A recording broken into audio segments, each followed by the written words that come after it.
Shalom, Bapak Ibu Saudara yang diberkati oleh Tuhan.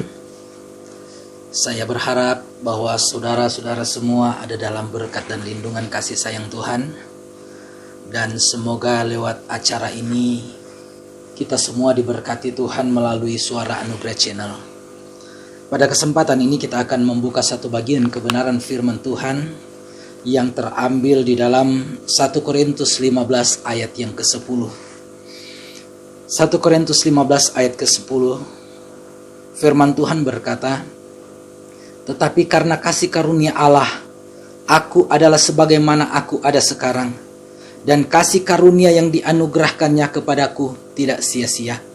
Sebaliknya, aku telah bekerja lebih keras daripada mereka semua, tetapi bukannya aku, melainkan kasih karunia Allah yang menyertai aku." Saudara yang diberkati Tuhan, dalam kehidupan kita semua sebagai orang yang percaya kepada Tuhan, ada banyak sekali pengalaman-pengalaman hidup yang pernah kita alami, kita rasakan dalam sepanjang kehidupan kita. Ada pengalaman-pengalaman hidup yang kita rasakan manis, namun ada juga pengalaman-pengalaman hidup yang kita rasakan pahit. Ada suka dan duka yang kita jalani dalam kehidupan kita. Namun saya mau berkata pada kesempatan saat ini, bahwa janganlah sampai pengalaman-pengalaman yang buruk, pengalaman-pengalaman yang tidak mengenakan itu akan menjadi penghambat dalam perjalanan kehidupan kita, dalam kita mau mengiring dan melayani akan nama Tuhan. Karena kalau kita selalu mengingat-ingat pengalaman buruk, pengalaman pahit yang pernah kita alami dalam kehidupan kita, maka itu akan membatasi akan kuasa Tuhan bekerja dalam kehidupan kita. Karena kita akan menjadi orang yang pasif, orang yang tidak mau bergerak maju, oleh karena dihantui dengan perasaan-perasaan yang bersalah, perasaan-perasaan di mana mungkin pernah kita terpojok dalam kehidupan kita. Kita harus menyadari sebagai orang percaya bahwa ketika saudara dan saya mengambil keputusan untuk percaya penuh kepada Yesus Kristus, maka saya dan saudara hidup dalam kasih karunia-Nya Tuhan. Pada kesempatan saat ini kita akan melihat bahwa betapa berartinya kasih karunia Tuhan itu dalam kehidupan saya dan saudara. Sehingga saya mau berkata, jangan pernah kita menyepelekan, menganggap remeh akan kasih karunia Allah yang besar itu dalam kehidupan saya dan saudara. Pengalaman hidup daripada Rasul Paulus. Dia berkata dalam ayat ini, dalam 1 Korintus 15 ayat yang ke-10, "Tetapi karena kasih karunia Allah, aku sebagaimana aku ada sekarang." Dia sadari keberadaan hidupnya, bahwa dia ada oleh karena kasih karunia Tuhan. Kalau kita melihat perjalanan kehidupan daripada Rasul Paulus, masa lalunya yang sebenarnya kelam, penuh dengan dosa, melakukan kejahatan yang luar biasa, dia dikatakan sebagai penganiaya jemaat Allah. Namun pada kesempatan saat ini, firman Tuhan berkata, Rasul Paulus bisa ada sebagaimana dia ada sekarang, semua karena kasih karunia Tuhan. Apa kasih karunia yang dimaksudkan oleh Rasul Paulus ini? Saudara, sebelum kita akan melihat bentuk kasih karunia yang dia rasakan dalam kehidupannya, maka saya mau sampaikan apa pengertian kasih karunia itu yang sebenarnya. Kalau dalam kebenaran firman Tuhan, dalam perjanjian lama, kasih karunia itu dipakai kata ken. Kemudian dalam perjanjian baru itu dipakai kata karis. Dan kemudian dalam penerjemahannya ke bahasa Latin gratia gratia, kemudian ke dalam bahasa Inggris itu grace. Artinya adalah kasih karunia atau anugerah atau kemurahan hati. Apa maksudnya anugerah ini atau kasih karunia ini? Kata ken atau karis mengandung pengertian adalah pemberian daripada atasan kepada seorang bawahan, padahal sebenarnya seorang bawahan itu tidak layak menerima pemberian itu. Ini adalah pemberian secara cuma-cuma tanpa menuntut balasan atau imbalan. Ini yang dimaksudkan dengan pengertian kasih karunia anugerah itu yang sebenarnya. Sebenarnya dalam perjanjian lama mengandung pengertian yang umum, pengertian yang luas, yaitu sesuatu yang mampu memberikan kebahagiaan, kesukaan, sukacita, kehangatan dalam berbicara. Kemudian pengertian yang luas yang kedua adalah maksud baik, kebaikan, cinta kasih. Itu cakupan pengertian daripada anugerah atau kasih karunia. Nah, ini yang Rasul Paulus rasakan dalam kehidupannya. Kalau dahulu kehidupannya jauh daripada Tuhan, melakukan hal-hal yang berbau dosa. Dia sebagai seorang penganiaya jemaat, namun pada akhirnya dia ditangkap oleh Tuhan, dijadikan seorang rasul yang luar biasa. Bahkan dia mempertaruhkan kehidupannya, apa yang dia miliki, untuk mau mempertahankan nama Yesus, untuk melayani Yesus. Kalau kita melihat kebenaran firman Tuhan dalam ayat-ayat yang sebelumnya, di sini dikatakan, saudara, anugerah yang dimaksudkan, kasih karunia yang dimaksudkan oleh Rasul Paulus, ayat yang ketiga. Sebab yang sangat penting telah kusampaikan kepadamu, yaitu apa yang telah kuterima sendiri. Ialah bahwa Kristus telah mati karena dosa-dosa kita sesuai dengan kitab suci.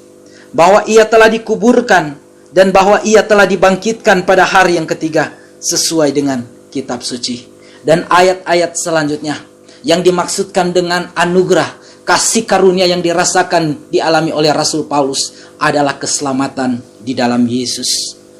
Dia menyampaikan bahwa betapa Yesus Kristus sebagai Tuhan, Dia yang telah mati, dikuburkan, dan dibangkitkan. Pekerjaan Yesus untuk mau menyelamatkan setiap orang berdosa. Dan setiap orang berdosa yang menerima Yesus Kristus sebagai Tuhan dan Juru Selamatnya, itulah dia pribadi yang menerima kasih karunia Allah. Saudara, saat ini engkau mungkin berpikir dalam kehidupanmu di masa lalu, engkau banyak sekali kekurangan, engkau banyak sekali kelemahan dalam hidupmu. Engkau mungkin berkata, selama ini saya sering menyakiti hati sesama, selama ini saya sering mendukakan hati Allah. Saya mau berkata, saat ini belum terlambat untuk engkau mau menerima kasih karunia Allah itu. Hargailah pemberian Allah, apa yang ditawarkan oleh Allah sendiri lewat pribadi Yesus Kristus, yaitu keselamatan yang kekal. Jangan pernah engkau menyepelekan kasih karunia Allah yang Allah mau berikan dalam kehidupanmu. Rasul Paulus dalam segala kelemahannya, dia sadar sebenarnya dia tidak layak, tetapi dia berespon baik dengan panggilan Tuhan. Dia menerima kasih karunia Allah itu. Banyak contoh selain Rasul Paulus dalam kebenaran firman Tuhan. Orang-orang yang biasa dipakai Tuhan akhirnya secara dahsyat luar biasa. Oleh karena mereka menghargai kasih karunia Allah dalam kehidupan mereka. Sebut saja contohnya Musa. Musa dikatakan oleh kebenaran firman Tuhan bahwa dia seorang pribadi yang tidak pandai bicara, tidak fasih lidah. Tetapi Tuhan akhirnya memakai dia untuk memimpin bangsa Israel dalam perjalanan keluar dari tanah Mesir menuju ke tanah Kanaan. Bangsa yang tegar tengkuk mampu dipimpin oleh Musa selama kurun waktu 40 tahun. Daud adalah seorang yang dikatakan oleh kebenaran firman Tuhan dalam 1 Samuel 17 ayat yang ke-42. Dia seorang yang masih muda, kemerah-merahan. Bahkan dari sisi strategi perang dia tidak punya pengalaman sebenarnya untuk berperang, selain hanya bisa menggembalakan domba. Tetapi dia dipakai oleh Tuhan menjadi pribadi yang luar biasa, seorang raja yang luar biasa. Kemenangan demi kemenangan dia boleh gapai. Bahkan Goliat, seorang keturunan raksasa yang punya perlengkapan senjata perang, mampu dikalahkan oleh Daud. Oleh karena apa? Dia menghargai kasih karunia Allah dalam kehidupannya. Dia tahu dia yang kecil boleh dipakai secara dahsyat dan luar biasa di tangan Allah yang besar. Yeftah, masa lalunya masa lalu yang kelam. Dia dari keturunan keluarga broken home. Ibunya seorang pelacur, tetapi dia menjadi seorang pahlawan di tengah-tengah bangsa Israel karena kasih karunia Allah dinyatakan dalam kehidupan pribadinya. Dan dia menghargai itu. Bahkan dalam perjanjian baru, Tuhan menunjukkan kasih karunia-Nya, pilihannya kepada murid-muridnya yang notabene latar belakangnya sebagai seorang nelayan, sebagai seorang pemungut cukai. Tuhan tidak memilih orang-orang yang mungkin pada waktu itu sebagai seorang ahli kitab, orang berpangkat, orang kaya, orang berpengaruh. Tetapi Tuhan mau memilih setiap orang yang tahu menghargai kasih karunia Allah dalam kehidupan mereka. Saudara, saat ini tidak ada alasan bagi engkau untuk mau menolak kasih karunia Allah. Terimalah kasih karunia Allah itu. Jangan anggap enteng. Jangan engkau menyepelekan kasih karunia Allah dalam kehidupanmu. Karena ketika engkau menerima kasih karunia Allah itu dalam kehidupanmu, maka percaya, perjalanan kehidupanmu ke depan akan dibuat berhasil dan sukses oleh Tuhan. Tuhan akan memakai kehidupanmu menjadi alat Tuhan yang luar biasa. Sebagaimana saya katakan tadi, jangan engkau pernah merasa kecil, jangan pernah engkau merasa minder, jangan pernah engkau merasa khawatir ataupun putus asa dalam hidupmu. Sekalipun mungkin saat ini engkau merasa engkau lemah, engkau tidak bisa berbuat apa-apa. Tetapi dengan contoh-contoh kebenaran firman Tuhan dalam tokoh-tokoh Alkitab yang sudah saya sampaikan tadi, kiranya bisa membangun rasa percaya diri kita bahwa ternyata kalau kita yang kecil ini ada di dalam tangan Tuhan yang besar, menerima anugerah pemberian Allah yang besar itu dalam kehidupan kita, yakin dan percaya perjalanan kehidupan kita selanjutnya akan terus diberkati oleh Tuhan.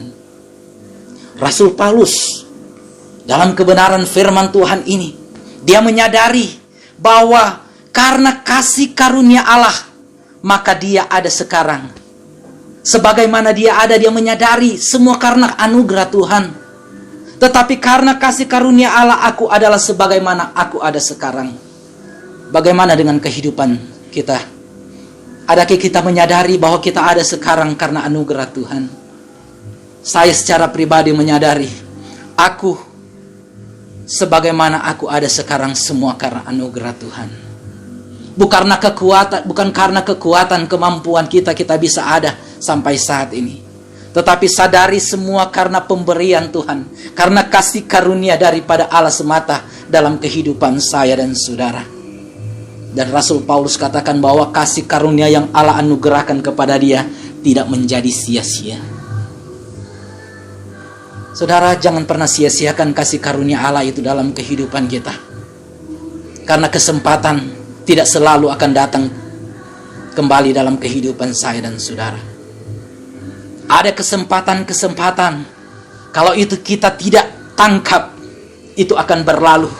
Dan pada akhirnya akan ada penyesalan dalam kehidupan kita. Saya sebagai hamba Allah tidak mau kehidupan saya dan saudara menyesali akan kasih karunia yang Tuhan sudah beri, kemudian kita tidak raih, kita tidak tangkap. Saudara yang dikasihi oleh Tuhan, dengan kasih karunia yang dimiliki oleh Rasul Paulus, membuat dia semakin bekerja melayani Tuhan, semakin keras, semakin giat lagi untuk melayani pekerjaan Tuhan, membuat kehidupannya semakin bersemangat di dalam Tuhan. Karena di sini dikatakan dalam kebenaran firman Tuhan di dalam 1 Korintus 15 ayat 10 bagian B, sebaliknya aku telah bekerja lebih keras daripada mereka semua, tetapi bukannya aku, melainkan kasih karunia Allah yang menyertai aku. Rasul Paulus kita tahu bersama, dia seorang rasul Tuhan yang sungguh luar biasa bekerja di ladangnya Tuhan. Banyak tantangan, pergumulan, masalah yang harus dia hadapi dalam kehidupannya. Namun saudara, dia mampu bertahan. Dia mampu menjadi pribadi yang menang. Oleh karena apa? Dia punya semangat untuk mau bekerja keras. Dia mau punya semangat untuk bekerja lebih giat. Dan kalau dia bisa lakukan itu, dia katakan, semua bukan karena dia pribadi, tetapi karena kasih karunia Allah yang menyertai dia. Saya dan saudara bisa ada sampai saat ini. Saya mau katakan karena Allah yang menyertai saya dan saudara. Kasih karunia Allah tidak akan pernah kurang dalam kehidupan saya dan saudara ketika dalam hidup ini kita menghargai kasih karunia Allah itu. Kita hidup dalam kasih karunia Allah itu. Sampai seberapa lama Tuhan masih kehendaki saya dan saudara untuk ada dalam dunia ini. Yakin dan percaya Tuhan sekali-kali tidak akan pernah membiarkan. Tuhan sekali-kali tidak akan pernah meninggalkan saya dan saudara. Dia janjinya, dia akan selalu menyertai kehidupan saya dan saudara. Sebagaimana Ibrani 13 ayat 5 bagian B berkata, aku sekali-kali tidak akan membiarkan engkau, dan aku sekali-kali tidak akan meninggalkan engkau. Itu janji kebenaran firman Tuhan. Dan kalau ada janji penyertaan Tuhan berlaku dalam hidup saya dan saudara, dalam studimu, dalam pekerjaanmu, dalam pelayananmu, dalam usaha, dalam keluarga, dalam segala hal, kalau ada kasih karunia Allah beserta, engkau akan menemui keberhasilan dalam hidup. Engkau akan menemui kesuksesan dalam hidup. Namun selalu ingat, ketika itu engkau capai, ketika engkau dapatkan apa yang engkau cita-citakan dan harapkan dalam hidupmu, jangan pernah engkau menyombongkan diri. Selalu sadari, aku ada sebagaimana aku ada sekarang, semua karena kasih karunia Tuhan. Sadarilah itu saudara yang dikasih Tuhan. Jangan kita lupakan kasih karunia Allah dalam kehidupan kita. Maka dengan demikian, Tuhan akan semakin memberkati kehidupan saya dan saudara. Puji nama Tuhan, kiranya lewat renungan firman Allah di saat ini, saudara-saudara yang mendengarkan boleh diberkati oleh Tuhan. Kalau saudara terberkati dengan bagian kebenaran firman Tuhan ini, jangan lupa untuk like, subscribe, dan komen akan channel ini, Suara Anugerah Channel, agar supaya lewat saluran ini bisa menjadi berkat bagi kehidupan saudara-saudara semua. Dan jangan lupa bagikan bagi sahabat, bagi keluarga, bagi siapa saja yang mungkin bisa merasakan berkat yang sama saudara rasakan ketika saudara menonton program ini. Tuhan Yesus memberkati. Sampai bertemu di lain waktu dan kesempatan. Shalom.